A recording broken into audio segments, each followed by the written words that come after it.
On the eve of humanity's end, at the hands of its unnatural son, the father of alternate life turned his face to the lowering sun. The eyes of the scientist beamed, for the end and the future and all he had dreamed was the here and the now, so it seemed, to one Joseph Augustus Wilsenton. His creation stood stoic beside him, all ablaze in Flexanium skin. The blood in its veins and the light in its eyes pulsed to a beating heart within. The heart was the key to its being. The heart was the key to the mind it was freeing. The ghosts of his torments were fleeing from one Joseph Augustus Wilsenton. The machines had advanced to the fore at the height of the Seventh World War, when the despot of Antarctica contravened robotic law and pleasured to release her droids upon the northern battlefields. No longer constrained by the tenets of old, commanders of men and machine grew bold. Mind-controlled droids swarmed the earth, and the lands flowed red with the blood of the cursed, of the blessed, of the guilty, of the innocent babes. The tide of the dead came rolling in waves. Wilsenton had lost his wife in the early continental strife, her bloodied baby by her side. She cast herself upon death's tide. She lay the young one down to rest and brought the pistol to her breast. Broken of heart, his bent mind quaking in the lunatic dreams his torments were waking, he spurred his work at Automaton Inc. Wilsenton was on the brink of a genius beneath his insanity shell, which time and the authors of history would tell. The seed of the beast had been released in the blood of his dead wife and child, and it grew in the man an obsession to link man and machine in a being allied, one who would draw his own wisdom and breath, one who would not be a servant of death.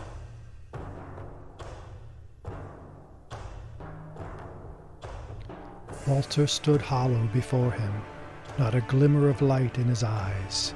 The mechanical beast of his vision needed only a spark to be fully realized. Wilsenton eagerly rendered that spark with a clone of his very own anguishing heart. I've given life to the lifeless. Oh, how your eyes brightly glow.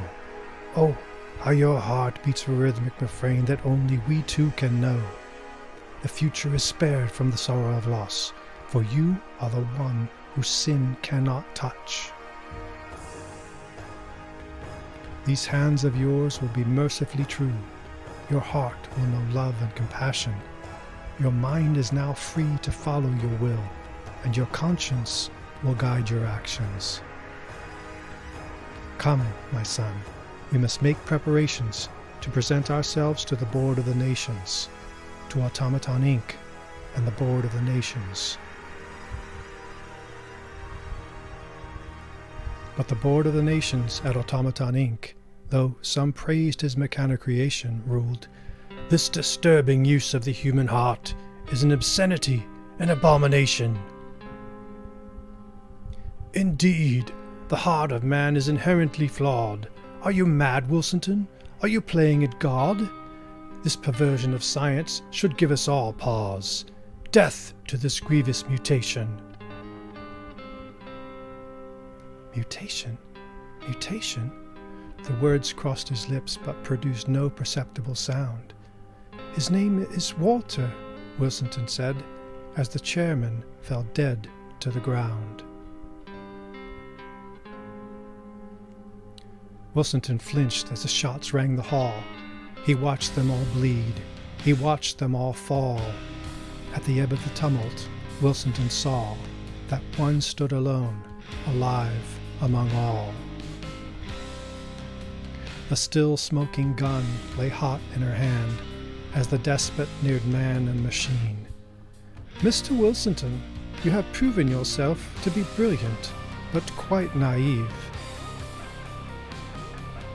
Then she turned her dark eyes upon Walter's eyes, and she saw the bright pulse of his heart, and she pressed the gun into his humanoid hand, lending his conscience a black powder start.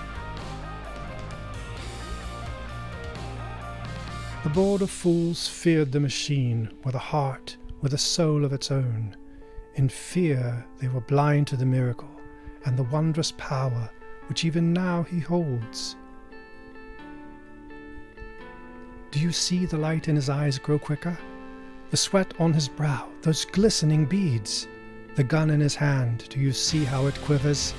It is to desire which the conscience concedes.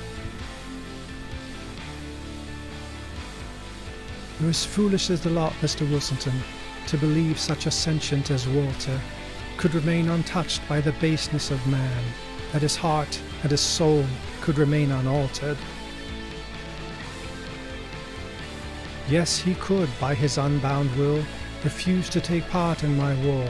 But what if his comfort and greatest desire is in killing a man, or 10,000, or more? The time of mankind is waning, you see. Walter smells blood in the water. He knows but the fittest survive to swim free, till consumed in the maw of another. What you have begot in this grand creation is humanity's evolution, and soon you and I will be quite swallowed up in the jaws of his revolution. But until then I will hold my place in this savage Darwinian world, and with Walter beside me, the cosmos will find we are one who cannot be deterred. By him will the justice of power prevail over the unfit hordes I condemn. To him will my enemies fall on their knees, and in victory we will ascend. She ran her long fingers down Walter's arm and coaxed the mute gun from his grasp, then blew a warm breath in his welcoming ear as Walter's skin prickled and Wilsenton gasped. He had felt the wild touch of her fingers. He had clung to the gun cold and blue. He had flushed in the warmth of her sensuous breath, and he, Wilsenton, with a shock and a thrill of delight, he had felt his own skin prickle too. Passion lives on in father and son. The despot had come to his side. He seeks the joy and happiness which in yourself did once abide.